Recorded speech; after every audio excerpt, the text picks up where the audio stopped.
Bonjour. Fin de la farce. La débâcle est totale.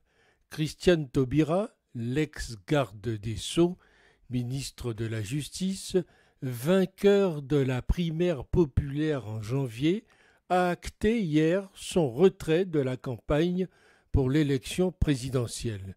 Une décision inévitable alors qu'elle peinait à récolter les parrainages nécessaires afin de participer au scrutin.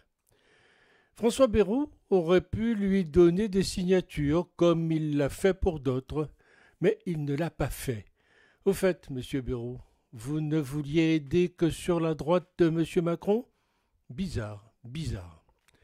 Cet empêchement est la marque de crispation politique, de forces politiques qui ont saisi cette collecte de parrainage pour exprimer leur dernière force, a alors glissé la candidate. Du coup, elle n'est plus dans le jeu, elle qu'il voulait sauver la gauche.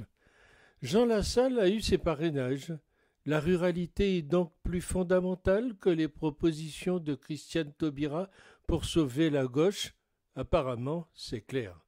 Les organisateurs de la primaire d'une certaine gauche ont donc aujourd'hui, avec cette démission, bonne mine.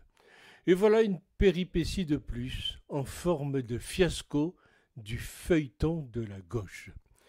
Madame Taubira est une femme intelligente, cultivée, humaniste. J'espère qu'elle prendra la bonne décision pour l'avenir. Mais malgré l'échec de sa candidature tardive, la place de Madame Taubira dans cette élection restait importante. Mais tout ce cinéma pour arriver à une déconfiture largement méritée.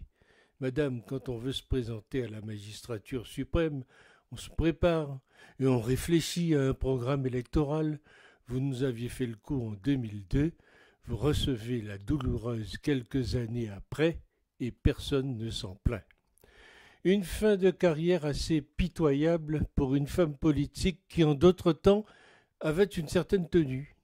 Tombée dans le wokisme, dans les causes gauchisantes, avec cette candidature inutile, elle finit dans une ornière. Pourtant, elle faisait bien partie du gouvernement qui avait proposé que les 500 parrainages soient publics.